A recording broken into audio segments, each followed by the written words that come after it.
J'attends d'eux qu'ils clarifient et formalisent leurs demandes à l'égard de la France et de la communauté internationale.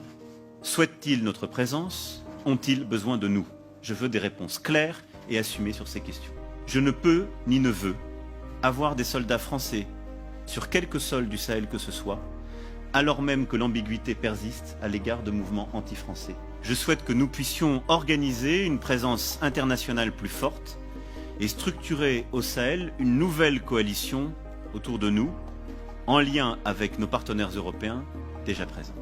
Le président français demande à nos chefs d'État africains francophones de fermer nos bouches. Parce que, selon lui, nous cultivons un sentiment anti-français. Mais vous savez très bien que c'est faux. Monsieur le président Macron, il n'y a pas de sentiment anti-français ici. Ce que vous appelez sentiment anti-français, d'ailleurs, comment vous allez présenter ça? Je suis en train de parler en français là. J'ai rien contre le français en tant que langue. Je parle pas en sénoufo ou en djoula ou en serer ou en wolof ou je ne sais quoi, soninké, bambara ou quoi d'autre. Je parle en français. Je n'ai rien contre le français. J'écris, je m'exprime, je travaille en français. Je n'ai rien contre les Français. Nous n'avons ici en Afrique francophone rien contre les Français. Ils sont nombreux, ils ont des entreprises, ils créent des emplois pour nous, ils payent des impôts. Nous sommes nombreux à travailler avec eux, à travailler pour eux. Ils travaillent souvent pour nous. Nous sommes des amis, nous nous marions, nous vivons ensemble ici comme en France sans aucune animosité. Donc, c'est pas un sentiment contre les Français ou contre le Français. Ce que vous appelez sentiment anti-français en réalité, c'est un ras-le-bol, c'est une révolte, c'est un refus de la mainmise de l'État français sur nos autorités et par ricochet sur nos économies, sur nos peuples. C'est ce que nous refusons. Les relations incestueuses entre l'État français et les États africains, c'est ce que nous refusons. Les relations de connivence entre l'État français et les États africains, c'est ce que nous refusons. Parce que simplement ces relations étouffent la démocratie, ces relations étouffent le respect des droits de l'homme, ces relations étouffent la possibilité que nous devons avoir de demander des comptes à nos dirigeants. Ces relations étouffent l'expression plurielle chez nous. Il n'y a que ce que le président dit parce qu'il est d'accord avec Paris, donc c'est ce que lui dit qui est bon. Monsieur le président, c'est ce qui nous révolte. On a le sentiment que vous êtes complice de nos chefs d'État pour nous brimer.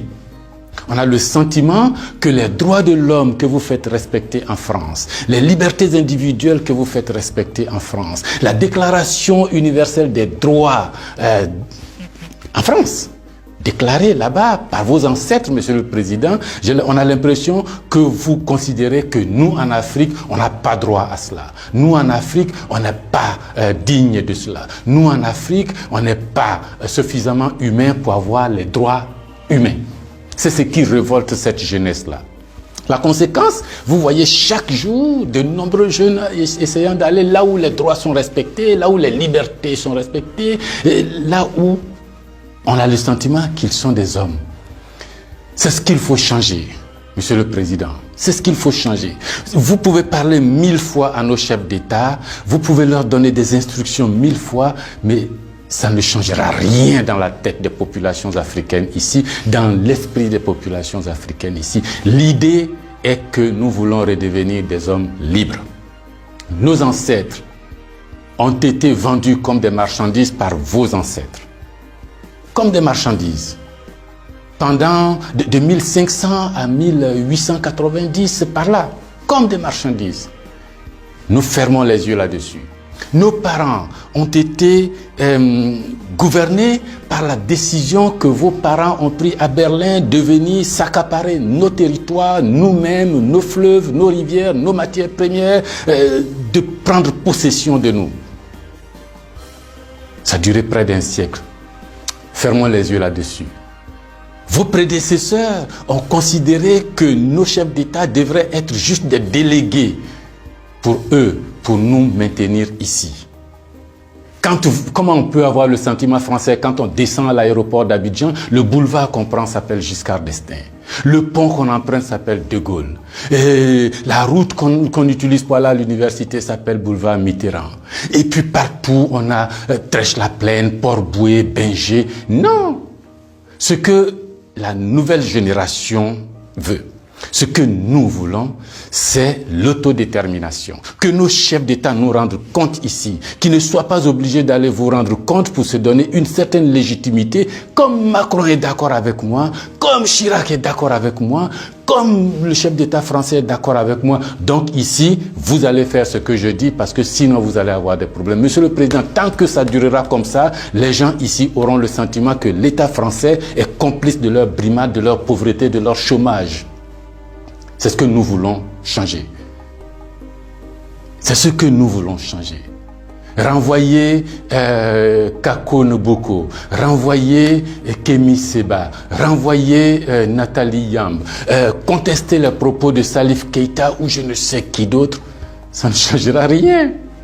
C'est dans la tête de chacun. Chacun de nous, les gens, ces idées-là ont imbibé notre esprit maintenant. Le désir de liberté, vous devez connaître ça. Vos ancêtres se sont battus pour avoir cette liberté. On fait plusieurs guerres pour jouir de cette liberté. Ce que nous voulons, c'est ça. Liberté de commerce, liberté de nous organiser, nous autodéterminer, faire ce qui est bon pour nous sans nuire à vos intérêts. Mais ça ne vous dit pas de venir nous imposer vos intérêts.